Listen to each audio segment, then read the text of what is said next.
Assalamualaikum warahmatullahi wabarakatuh. Ketemu lagi dengan saya melalui video pembelajaran materi listrik dinamis dalam kehidupan sehari-hari. Materi IPA SMP MTS kelas 9 semester ganjil. Dipersembahkan oleh Nurul Ernawati Sarjana Pendidikan dari MTS Negeri 2 Trenggalek. Kompetensi dasar yang dipelajari adalah kompetensi dasar 3.5, yaitu menerapkan konsep rangkaian listrik, energi dan daya listrik, sumber energi listrik dalam kehidupan sehari-hari, termasuk sumber energi listrik alternatif, serta berbagai upaya menghemat energi listrik. Sedangkan kompetensi dasar 4.5 yaitu menyajikan hasil rancangan dan pengukuran berbagai rangkaian listrik. Menentukan arus listrik dan arus elektron. Jika kita perhatikan, maka di situ kalau konduktor menyambungkan arus, maka lampu akan menyala. Di situ terlihat bahwa terdapat arah arus listrik dan juga arah aliran elektron, di mana arah keduanya saling berlawanan. Arus listrik adalah aliran muatan positif dari potensial tinggi ke potensial rendah. Sedangkan arus elektron adalah aliran elektron dari potensial rendah ke potensial tinggi karena berbalikan. Syarat arus listrik dapat mengalir. Jika rangkaiannya terbuka, maka lampu mati atau tidak menyala. Sedangkan pada saat rangkaiannya tertutup, maka lampu menyala. Rangkaian tertutup menunjukkan bahwa arus sudah mengalir. Lampu mati berarti tidak ada arus yang mengalir. Sehingga dalam rangkaian apa agar arus listrik dapat mengalir, secara otomatis dapat ditunjukkan bahwa rangkaiannya tertutup. Aliran arus listrik. Seperti tadi bahwa yang namanya arus listrik mengalir dari potensial tinggi ke potensial rendah, dan sebaliknya arus elektron mengalir dari potensial rendah ke potensial tinggi. Ketika terjadi aliran muatan listrik dari B ke A sampai muatan listrik habis di B, jadi kalau sudah seimbang maka tidak terjadi aliran arus listrik.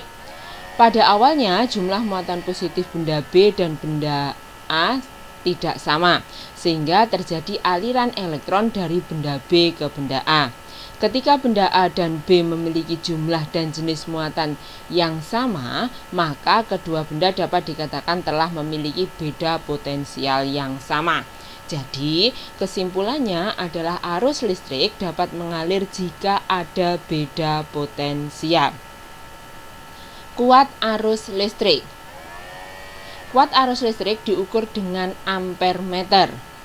Di sini rangkaian sudah tertutup, maka akan terjadi arus. Di situ hitung berapa banyak muatan positif yang melewati dalam 10 sekon.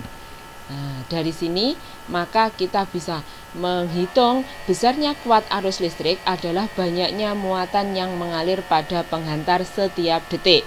Dirumuskan dengan I sama dengan Q per T, di mana I adalah kuat arus listrik satuannya ampere, Q adalah muatan listrik satuannya kolom, dan T adalah waktu satuannya sekon atau detik.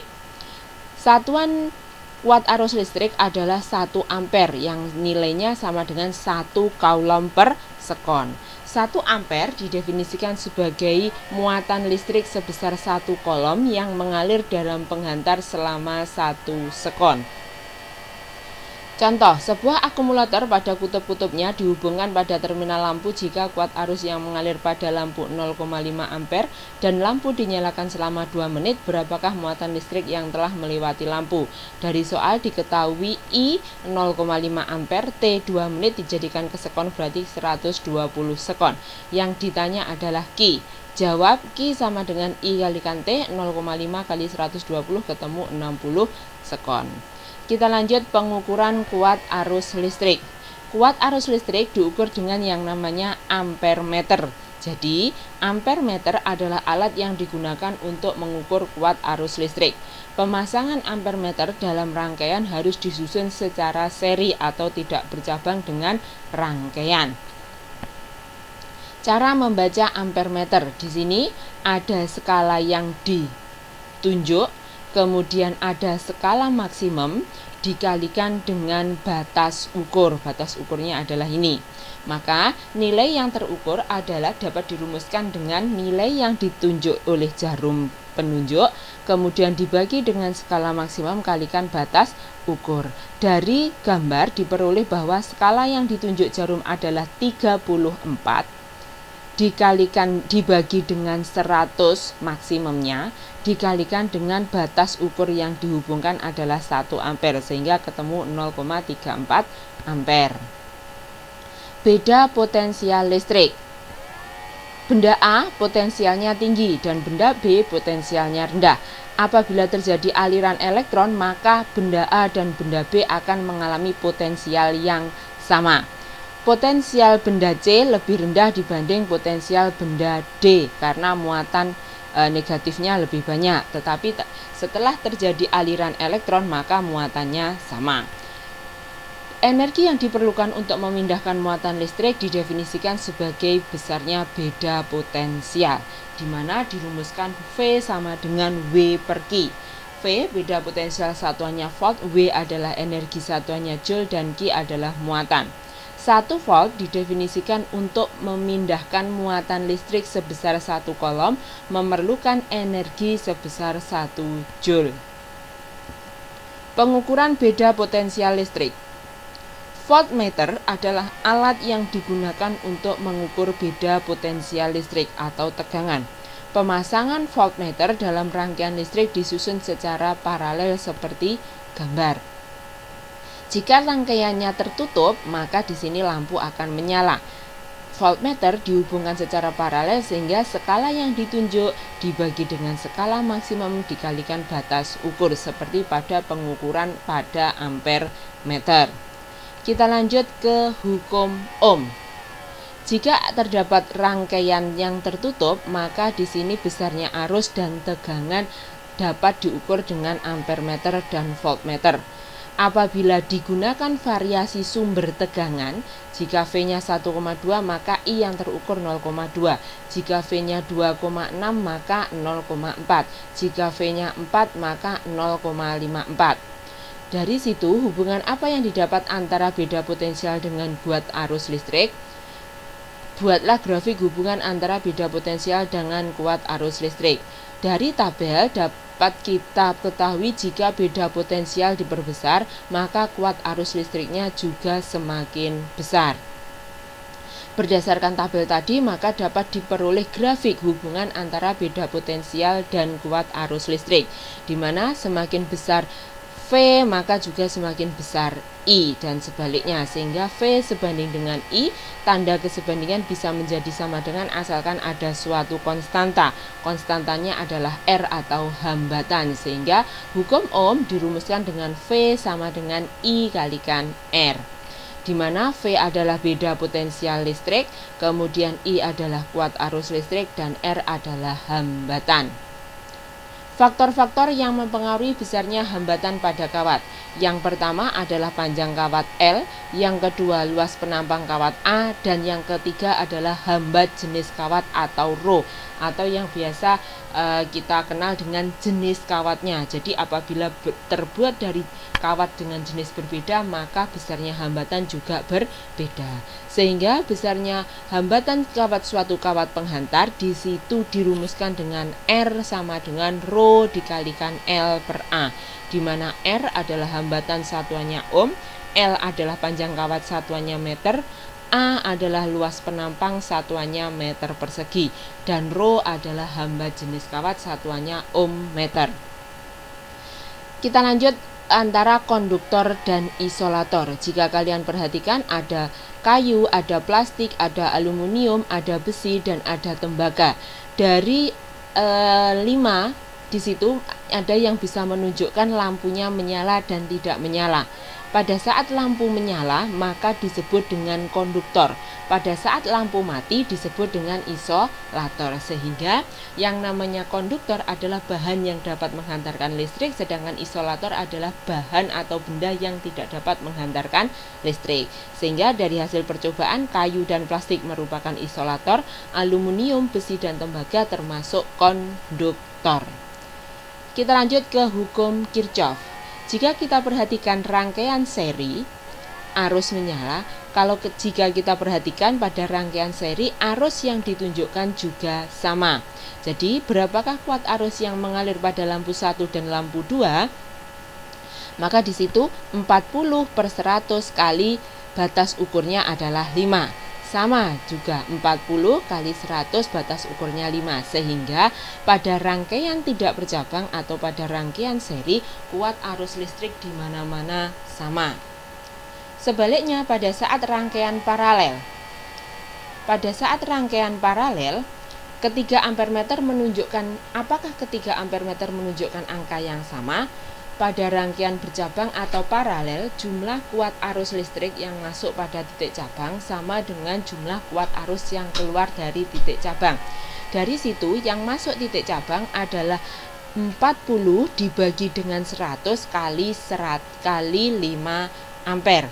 Kemudian yang mengalir pada L1 adalah 20/100 kali 5.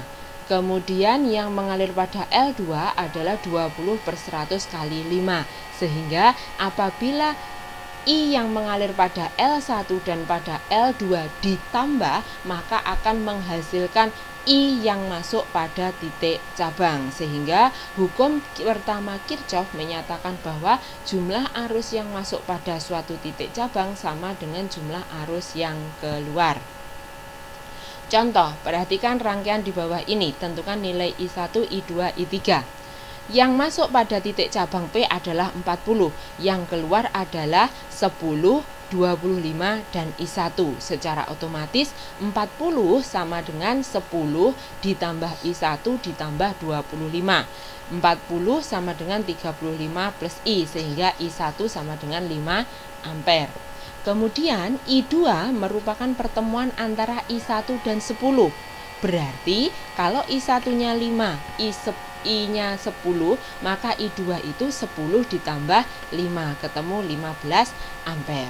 Sedangkan I3 merupakan pertemuan antara 25 ditambah I2. Jika I2-nya 15, maka I3 sama dengan I2 ditambah 25. 15 ditambah 25 ketemu 40 ampere. Sehingga I yang masuk 40 ampere dan I yang keluar adalah juga 40 ampere. Susunan seri pada hambatan. R1, R2, dan R3 disusun secara seri, tidak ada cabang. Maka di situ kita bisa mengubah yang namanya RS, hambatan pengganti seri, di mana besarnya VAD sama dengan VAB ditambah VBC ditambah VCD, di mana VAD adalah I dikalikan RS sama dengan VAB I dikalikan R1, VBC I dikalikan R2, dan VCD adalah I dikalikan R3. Karena I-nya sama pada rangkaian seri, maka dapat disimpulkan bahwa RS sama dengan R1 ditambah R2 ditambah R3. Kita lanjut susunan paralel pada hambatan. Jika diperhatikan, maka ada R1, R2, R3 disusun secara paralel atau bertingkat. Ketiga buah hambatan jika disusun secara paralel dapat diganti dengan sebuah hambatan yang disebut dengan RP, hambatan pengganti paralel. Berdasarkan hukum pertama Kirchhoff bahwa I yang masuk pada titik cabang sama dengan I yang keluar, yaitu I1 ditambah I2 ditambah I3.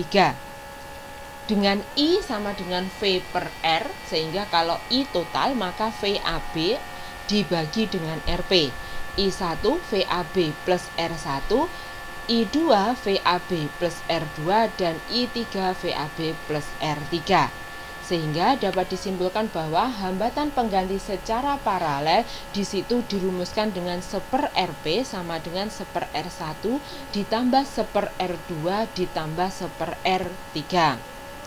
Contoh, tentukan hambatan pengganti pada rangkaian di bawah ini. Jika diperhatikan, maka di sini ada R2 ohm, R4 ohm, R3 ohm, R2 ohm, R4 ohm, R5 ohm, dan R3 ohm. Dari situ tidak ada Dari situ tidak ada cabang, sehingga yang namanya RS bisa dirumuskan dengan R1 ditambah R2 tambah R3 tambah R4 tambah R5 tambah R6 dan tambah R7. Tinggal masukkan angkanya, 2 tambah 4 tambah 3 tambah 2 tambah 4 tambah 5 dan tambah 3, sehingga ketemu RS-nya adalah 23 ohm. Contoh soal nomor 2. Ada 4 buah hambatan, 4 ohm, 6 ohm, 3 ohm, dan 3 ohm. Dari sini, langkah pertama yang harus kita lakukan adalah mencari hambatan paralel, pengganti paralel antara 6 ohm dan 3 ohm. 1/Rp sama dengan 1/R1 ditambah 1/R2. Sehingga diperoleh 1/Rp sama dengan 1/6 ditambah 2/6, sehingga 1/Rp adalah 3/6. Rp-nya 6 bagi 3 ketemu 2 ohm. Setelah diparalel, maka akan dihasilkan hambatan 4 ohm, Rp-nya 2 ohm seperti yang kita hitung tadi, dan R-nya 3 ohm. Kita serikan, maka RS sama dengan R1 ditambah R2 ditambah R3, sehingga diperoleh RS-nya adalah 9 ohm. Gaya gerak listrik atau E, GGL. Gaya gerak listrik adalah beda potensial antara ujung-ujung sumber tegangan pada saat tidak mengalirkan arus listrik atau dalam rangkaian terbuka. Pengukuran GGL berarti kita langsung mengukur sumber tegangan atau baterai. Sedangkan tegangan jepit adalah beda potensial antara ujung-ujung sumber tegangan saat mengalirkan arus listrik atau dalam rangkaian tertutup.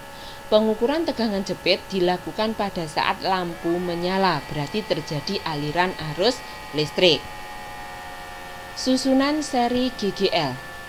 Apabila terdapat 3 buah lampu disusun secara seri, maka di sini kita gambarkan skemanya seperti ada gambar, kemudian ES atau E total sama dengan N dikalikan E. Sedangkan R total hambatan pengganti dalamnya, jadi di dalam sebuah baterai atau sumber tegangan itu nanti ada hambatan dalam. Berarti R total sama dengan N kalikan R, di mana E adalah GGL, R adalah hambatan dalam, dan N adalah jumlah baterai. Sedangkan susunan secara paralel, ada 3 buah baterai, pada prinsipnya juga sama, maka dapat digambarkan skemanya seperti pada gambar. Kemudian besarnya GGL pengganti paralel, berapapun kita memasang baterai sama dengan kita memasang 1 baterai. Sedangkan R total atau hambatan dalam totalnya adalah R per N. Kita lanjut ke hukum Ohm dalam rangkaian tertutup tentang penerapan GGL dan tegangan jepit. Untuk sebuah GGL, maka kuat arus yang mengalir dalam rangkaian adalah I sama dengan E per R plus R kecil, jadi hambatan luar ditambah dengan hambatan dalam, di mana tegangan jepitnya adalah VPQ, itu adalah I dikalikan R, hambatan luar saja, itu adalah tegangan jepitnya. Hubungan GGL dengan tegangan jepit, di situ besarnya E GGL sama dengan tegangan jepit ditambah dengan kuat arus dikalikan hambatan dalam. Jadi tegangan yang digunakan untuk mengaliri hambatan dalam, di mana I adalah kuat arus listrik, E adalah GGL, R adalah hambatan luar, R kecil adalah hambatan dalam, dan V adalah tegangan. Sumber arus listrik. Sumber arus listrik dibagi menjadi 2, yaitu sumber arus searah atau DC, direct current, dan sumber arus bolak-balik atau alternating current atau disingkat dengan AC. Sedangkan berdasarkan kemampuan bisa diisi ulang atau tidaknya, sumber arus listrik dibagi menjadi 2, yaitu elemen primer dan elemen sekunder. Di mana elemen primer itu adalah sumber arus yang tidak bisa diisi ulang, sekali habis ya sudah tidak bisa digunakan lagi, dan yang kedua adalah elemen sekunder bisa diisi ulang, bisa dicas. Contoh sumber arus listrik. Di situ contoh sumber arus DC ada elemen volta, ada elemen kering, ada akumulator dan solar cell. Sedangkan AC di contohnya adalah generator dan juga listrik PLN. Itu adalah contoh sumber arus, baik sumber arus DC maupun sumber arus AC. Sedangkan sumber energi listrik alternatif antara lain adalah energi matahari, energi angin, energi air atau hydropower, dan juga bioenergi. Sumber energi listrik alternatif ini bisa kita memanfaatkan yang ada di lingkungan dan bisa diperbarui. Energi listrik. Besarnya energi listrik yang digunakan dapat dirumuskan dengan W sama dengan V kalikan Q, di mana V adalah beda potensial listrik, W adalah energi listrik, Q adalah muatan listrik. Dengan menghubungkan bahwa Q sama dengan I kalikan T, maka dapat dirubah rumusnya W sama dengan V kalikan I kalikan T atau disingkat W sama dengan Vt. Kemudian jika salah satu tidak diketahui, contohnya adalah V, kita hubungkan dengan hukum Ohm, maka V sama dengan I kalikan R kalikan I kalikan T atau I kuadrat RT atau bisa juga I rit. Sedangkan jika yang tidak diketahui adalah I-nya, maka W sama dengan V kuadrat per R dikalikan T. Satuan energi listrik. Dalam SI, satuan energi listrik adalah Joule. Selain Joule, satuan energi yang lain adalah kalori atau kilokalori, di mana konversinya 1 kalori adalah 4,2 Joule atau 1 Joule sama dengan 0,24 kalori. Satuan yang lain adalah watt hours atau WH, atau bahasa Indonesianya adalah watt jam. Kita bisa konversikan menjadi kilowatt hours, kWh atau kilowatt jam, yang biasa kita gunakan pada pengukuran energi listrik dalam kehidupan sehari-hari, khususnya penggunaan energi listrik PLN. Jadi dalam 1 bulan berapa watt jam, jadi kWh per kWh biayanya berapa, itu adalah satuan energi listrik. Kita lanjut ke daya listrik. Daya listrik didefinisikan sebagai jumlah energi listrik yang digunakan setiap detik. Besarnya daya listrik dirumuskan dengan P sama dengan W per T. Sehingga kalau P sama dengan W per T, satuannya rumusnya energi listrik W sama dengan P kalikan T. Jadi tambah 1 lagi rumusnya energi listrik. Kita lanjut. P sama dengan W per T.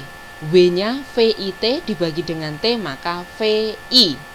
Bisa juga I kuadrat R atau V kuadrat per R, di mana P adalah daya listrik, W adalah energi listrik, T adalah waktu, satuannya sekon.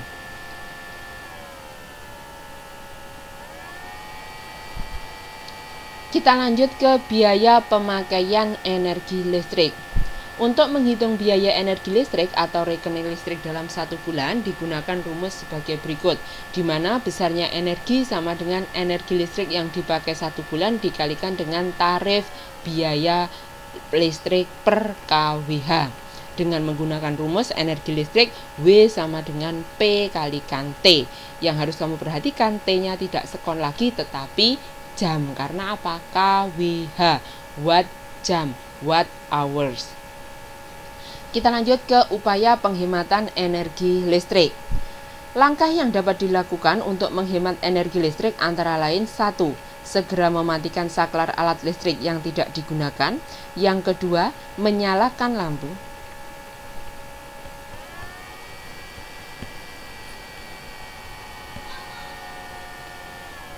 Upaya penghematan energi listrik.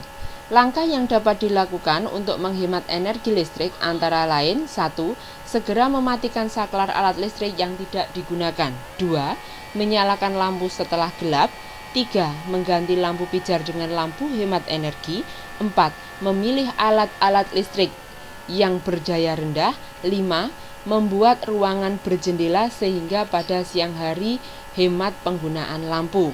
6. Mencari sumber energi alternatif yang dapat diperbarui. 7. Menggunakan peralatan listrik standar.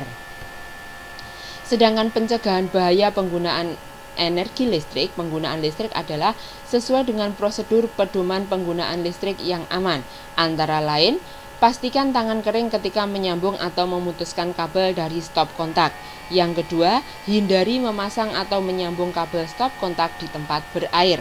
Yang ketiga, tidak memegang lubang stop kontak atau sambungan kabel yang terbuka.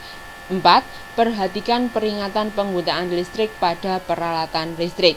5. Pastikan memasang sekring dengan benar. Dan yang keenam, selalu cabut stop kontak bila tidak digunakan. Demikian materi yang bisa kami sampaikan. Terima kasih atas perhatiannya. Sampai ketemu pada materi-materi berikutnya. Jangan lupa like, share, and subscribe. Saya akhiri. Wassalamualaikum warahmatullahi wabarakatuh.